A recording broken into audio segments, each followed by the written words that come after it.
El suelo es un recurso vital. Su formación es un proceso extremadamente lento, por lo que se considera un recurso no renovable que además se encuentra sometido a una presión cada vez mayor. Muchas son las amenazas que ponen en grave riesgo la salud de nuestros suelos.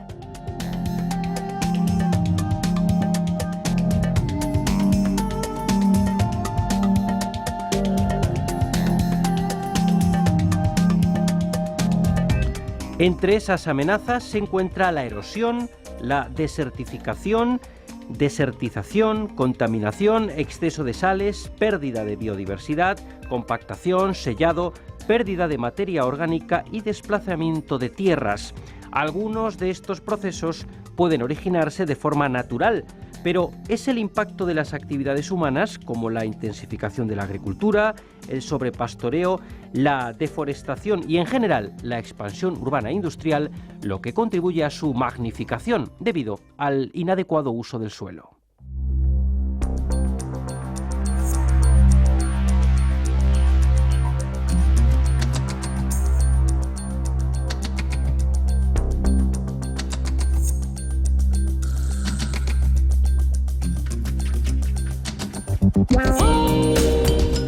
La presión creciente se está generando por una mayor concentración de población y actividades en espacios limitados, pero también por otros problemas como el cambio climático, los usos agrícolas del suelo y otros muchos más. Hoy vamos a hablar de distintas experiencias de conservación y recuperación de suelos, que no es sino una gran contribución a la conservación y recuperación del medio ambiente. Quería agradecer la participación en este programa, que como decíamos antes está dedicado a la conservación y recuperación del medio ambiente, a Pilar Cabildo y Consuelo Escolástico, que son profesoras del Departamento de Química Orgánica y Bioorgánica de la UNED y que imparten docencia en doctorado, máster y en los grados en Ciencias Ambientales y en Química. La profesora Consuelo Escolástico forma parte del equipo docente de las asignaturas Ecología y Bases Químicas del Medio Ambiente, es coautora de varios libros relacionados con la ecología y el medio ambiente y ha participado en numerosas actividades de divulgación científica sobre problemas ambientales. Asimismo, es investigadora responsable del Grupo de Investigación Recuperación de Suelos Contaminados y sus líneas de investigación se centran en el estudio de ecosistemas contaminados por metales pesados y compuestos orgánicos como resultado principalmente de las actividades antropogénicas y su recuperación mediante técnicas de fitorremediación con plantas. Ella, Consuelo Escolástico, a la que ya saludo. ¿Qué tal? Bienvenida. Buenos días, gracias. Nos va a presentar a la invitada especial del programa con la que conversaremos. Vamos a hacer una breve presentación de nuestra invitada. Quiero empezar agradeciendo a la doctora Rocío Millán Gómez su esfuerzo por hacer un hueco en su agenda y aceptar la invitación a este programa de radio. Nuestra invitada tiene un extenso currículum que intentaré resumir de forma breve. Es investigadora titular del Centro de Investigaciones Energéticas, Medioambientales y Tecnológicas, conocido como CIEMAT. Esta institución es un organismo público de investigación adscrito al Ministerio de Economía y Competitividad que se centra principalmente en los ámbitos de la energía y el medio ambiente y en los campos tecnológicos relacionados con ambos. La doctora Millán desarrolla su actividad investigadora en el Departamento de Medio Ambiente del CIEMAT y es la responsable de la División de Suelos y Geología Ambiental y de la Unidad de Conservación y Recuperación de Suelos, que posee actualmente un equipo multidisciplinar de más de 20 personas. Se dedica al estudio de parámetros y procesos implicados en la degradación y contaminación del medio edáfico, así como en las tecnologías y acciones necesarias para su recuperación. Esto incluye tanto el estudio del comportamiento de los contaminantes en el suelo, parámetros físicos, químicos y biológicos y procesos implicados, como las interacciones suelo-agua-biota. Y también incluiría el desarrollo de estrategias tanto de conservación como de recuperación de emplazamientos, especialmente ecología, fitotecnología, biorremediación, uso del suelo, manejo de los suelos, evaluación de los emplazamientos y vigilancia y monitorización ambiental. Dentro de su labor pues realiza también la preparación y seguimiento de todo tipo de proyectos y acuerdos con universidades, fundaciones, empresas, organismos públicos y centros tecnológicos. Su labor es importante. Gracias por la invitación. Bienvenida, Rocío Millán. Enseguida hablaremos con ella de conservación y recuperación de suelos desde la perspectiva de lo que se hace en el CIEMAT. Y como decíamos antes, también nos acompaña la profesora Pilar Cabildo. Bienvenida, Pilar. Muchas gracias. Que va a introducir un poquito en líneas generales el tema del programa, porque vamos a hablar hoy de conservación, de recuperación del medio ambiente. Profesora Cabildo, a grandes rasgos, ¿por qué es importante conservar y recuperar el medio ambiente? Bien, pues a grandes rasgos, si no se protege el medio ambiente, no se podrá alcanzar un desarrollo sostenible. No hay duda de que proteger el medio ambiente debe ser parte de todas las actividades del desarrollo económico y social. En la actualidad, la conciencia de que es necesario preservar y mantener el medio ambiente se refleja prácticamente en todos los ámbitos de trabajo. Tanto la comunidad científica y el sector privado están generando nuevos conocimientos y medidas concretas para solucionar los problemas ambientales globales, que no son ni más ni menos que evitar más contaminación y descontaminar aquellas zonas ya contaminadas. Acaba de nombrar la palabra contaminación. Es evidente que la contaminación ambiental constituye uno de los problemas más críticos en el mundo. ¿Nos podría decir en qué consiste la contaminación, cómo se produce y en qué nos afecta?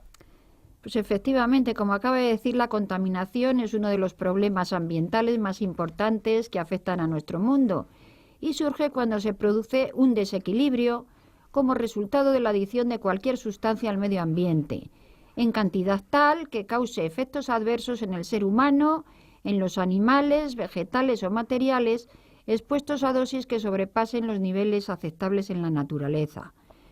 La contaminación realmente comienza con la revolución industrial, que fue un periodo histórico comprendido en la segunda mitad del siglo XVIII y principios del XIX, en el que se producen las mayores transformaciones socioeconómicas, tecnológicas y culturales de la historia de la humanidad desde el Neolítico. Pero la industria trae como consecuencia la quema de combustibles fósiles, con la consabida emisión de CO2 y otros gases de efecto invernadero, y efectivamente muchos otros contaminantes y residuos derivados de la propia industria que se vierten en las tres dimensiones en las que se divide el medio ambiente: aire, agua y suelo.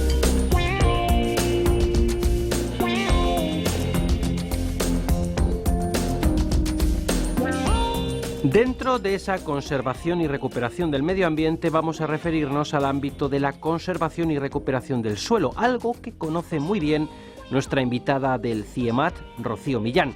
En primer lugar, nos gustaría conocer a modo de introducción cómo trabajan en el centro en esta área concreta. Bueno, en primer lugar os agradezco que nos pongáis voz a los investigadores y que podamos divulgar un poco una pequeña porción de nuestro trabajo al resto de la comunidad científica y de los oyentes que tenéis. Bueno, pues el CIEMAT, el Grupo de Conservación y Recuperación de Suelos, lo que trabaja es para dar bases científicas que permitan recuperar los suelos de una manera eficaz, lo más amigablemente posible para el medio ambiente y intentando dar soluciones que permitan también desarrollos en la zona. En este ámbito lo que hacemos es estudiar el comportamiento de los contaminantes en los suelos, ver qué técnicas serían las más apropiadas para cada caso, teniendo en cuenta el tipo de contaminante, el tipo de suelo, las actividades de la zona. Y luego tenemos dos vertientes. Una es la recuperación del paisaje, la integración en su medio natural, que no se vea donde hubo la contaminación, intentar que al final todo sea un conjunto homogéneo en el paisaje. Y por otro lado, en zonas donde ha habido minería o industria, es intentar que luego esos terrenos, si no pueden ser recuperados paisajísticamente, al menos sean integrados de alguna manera o rehabilitados, es decir, que tengan una función o unas alternativas que sean socioeconómicamente rentables para la zona y sostenibles, como bien ha dicho la doctora Pilar.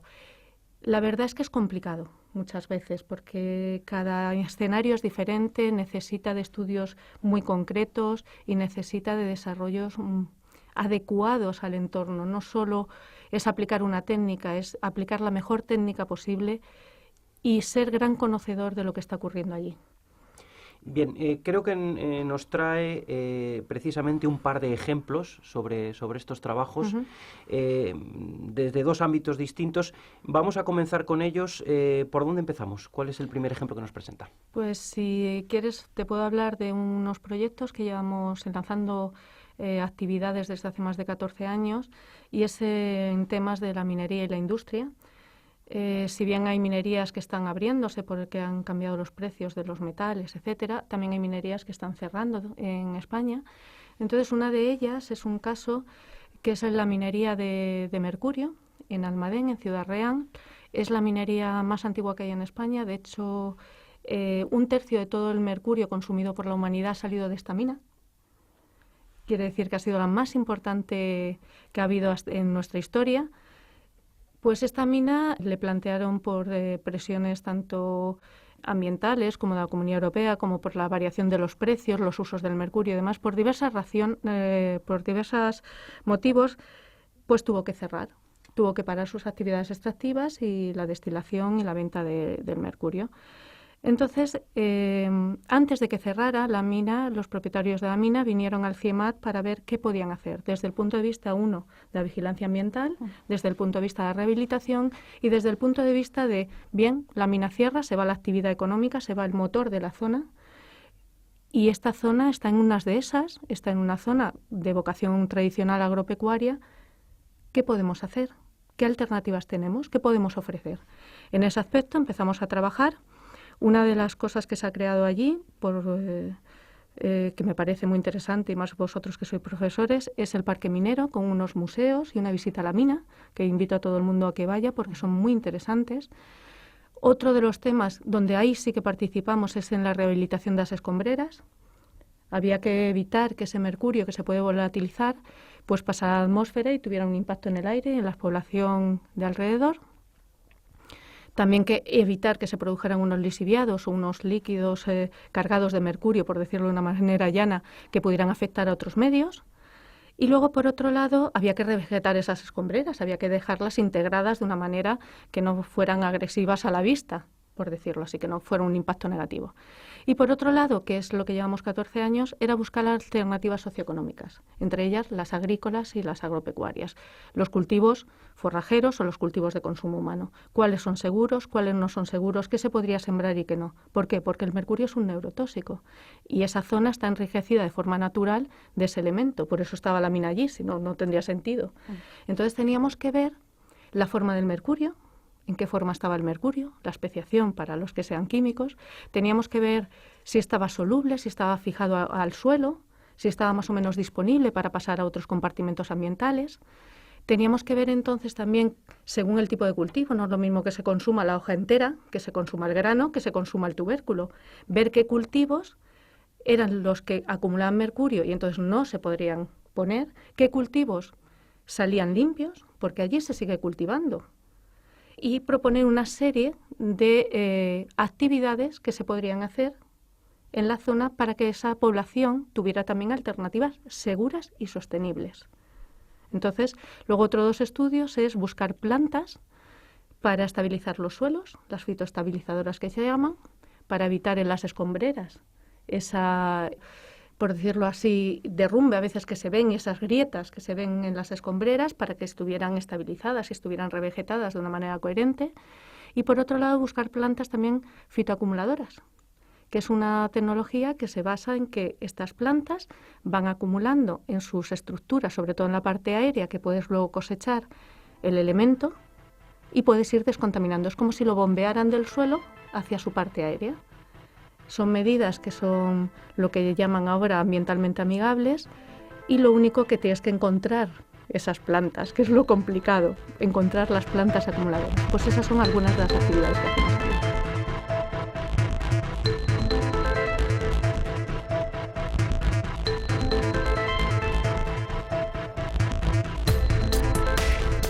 Hablaba Rocío Millán de esos 14 años de trabajo y desde el punto de vista de los resultados y de las alternativas socioeconómicas, ¿qué puede decirnos?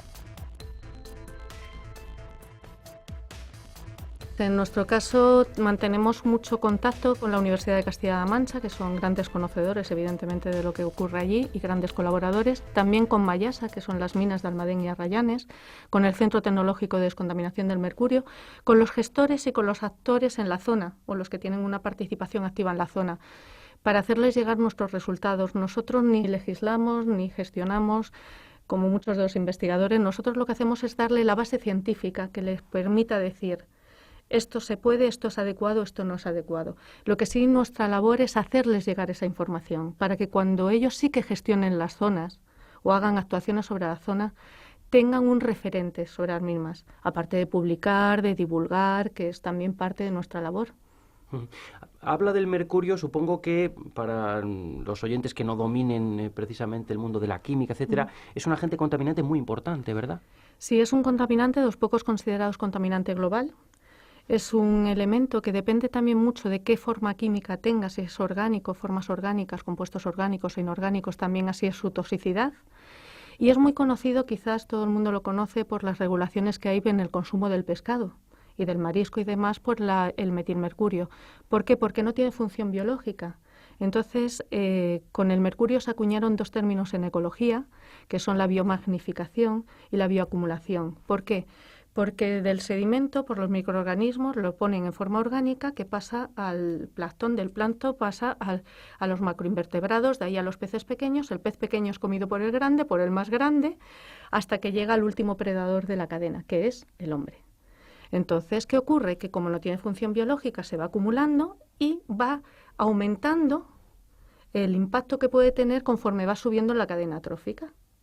Entonces, por eso ha sido uno de los elementos más regulados a nivel alimentario y ha sido uno de los elementos que tiene impacto en casi todas las legislaciones.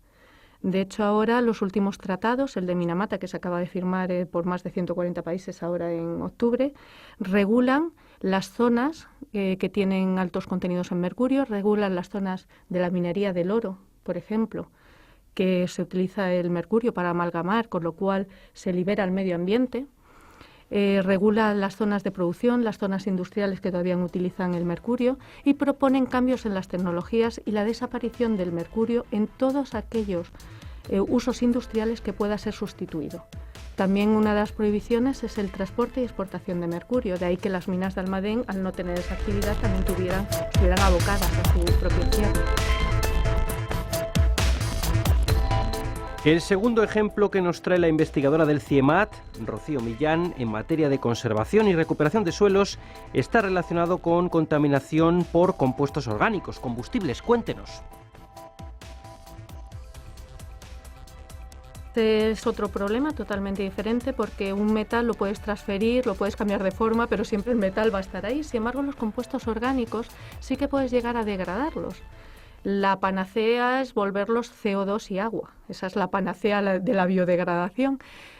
Entonces, en ese aspecto nosotros estamos trabajando en un emplazamiento en donde ha habido unos derrames de combustible y nos lo pusieron a nuestra disposición para trabajar en ellos, para combinar técnicas que hasta ahora se aplicaban por separado, pero nunca juntas. Entonces, nuestro reto era aplicar técnicas que hasta ahora se conocen muy bien cómo funcionan cada una cuando se aplican en solitario, pero juntas no sabíamos qué podía pasar. Entonces nosotros estamos haciendo en ese emplazamiento con Aitemin, está haciendo una oxidación química de esas cadenas que consiste en romper las cadenas. Es una manera, con un efecto Fenton, vamos a ponerlo claro como utilizando agua oxigenada, un oxidante muy potente, romper esas cadenas largas de combustible para hacer cadenas más pequeñas, por decirlo así, que podrían ser luego utilizados como nutrientes, como metabolitos, por los microorganismos, que sería nuestra parte. Nuestra parte es siempre más de tipo de técnicas biológicas, de base biológica, fitotecnologías, bioremediación.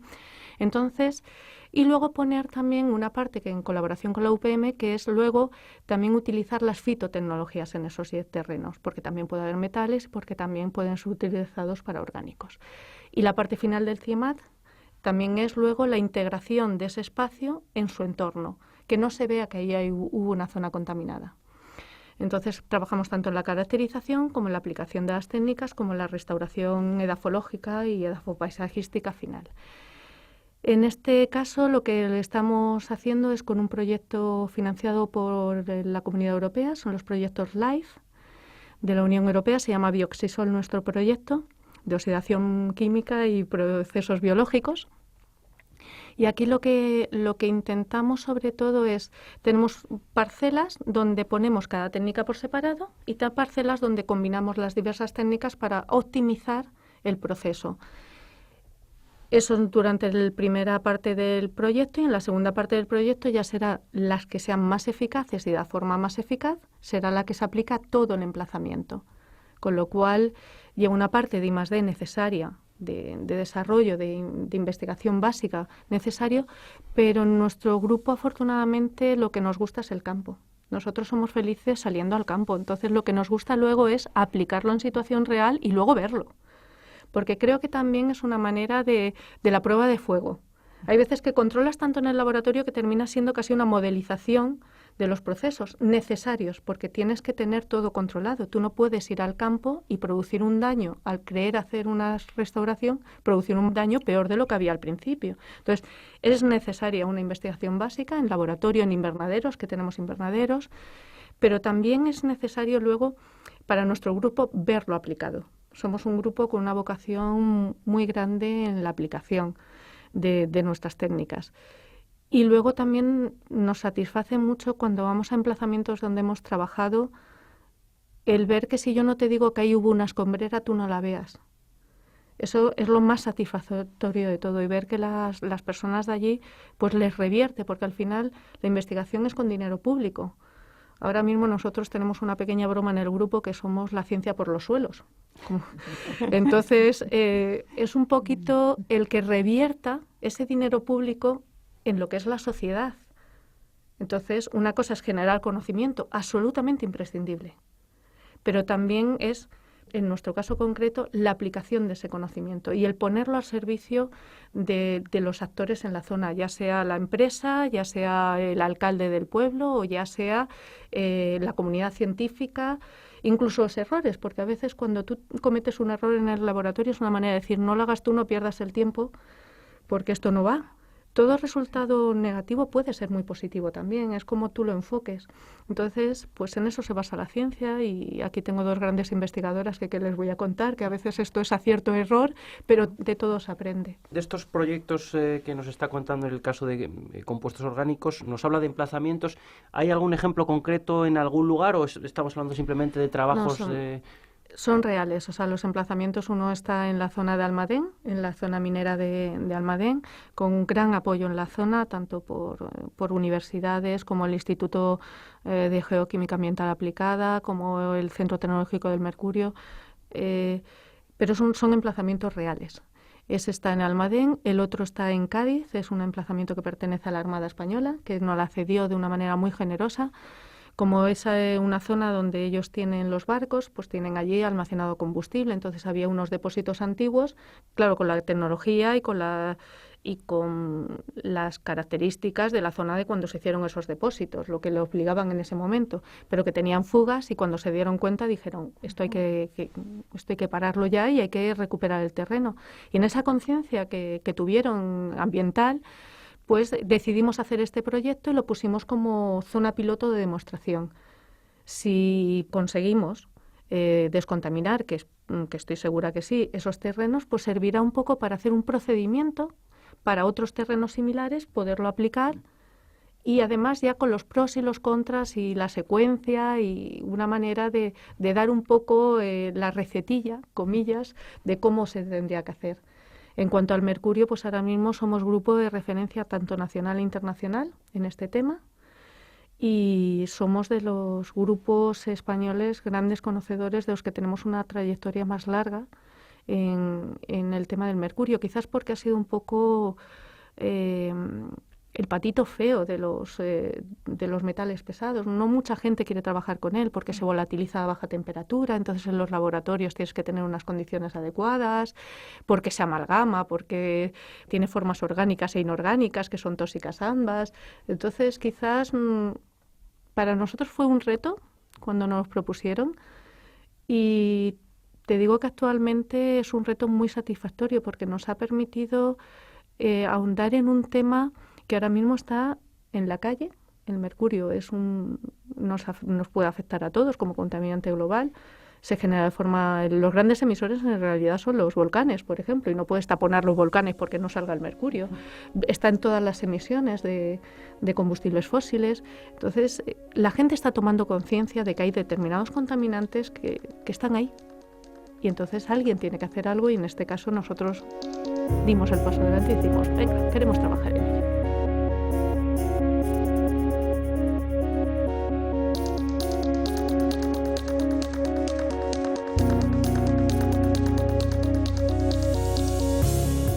Y ya que habla de la calle, ¿cree que existe en los ciudadanos y en las autoridades una concienciación real del problema de la contaminación ambiental?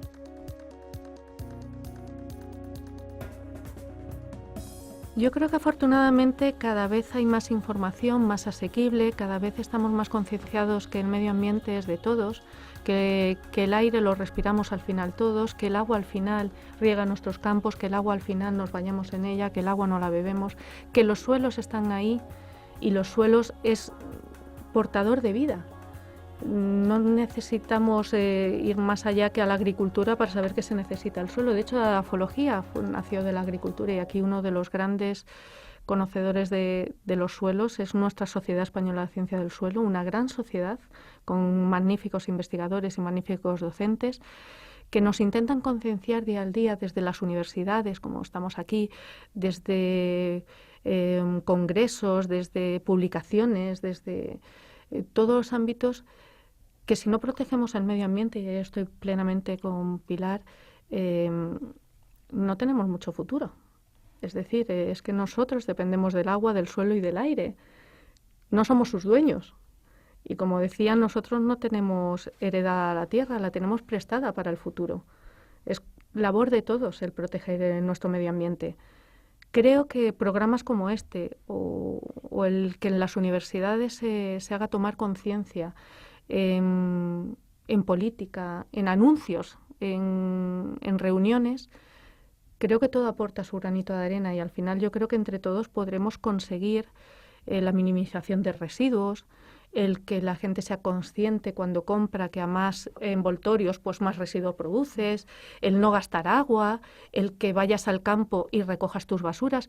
Pequeños hechos como estos, y eso hay muchas campañas, más debería de haber, hacen que al final todos, a poquitos, hagamos algo grande.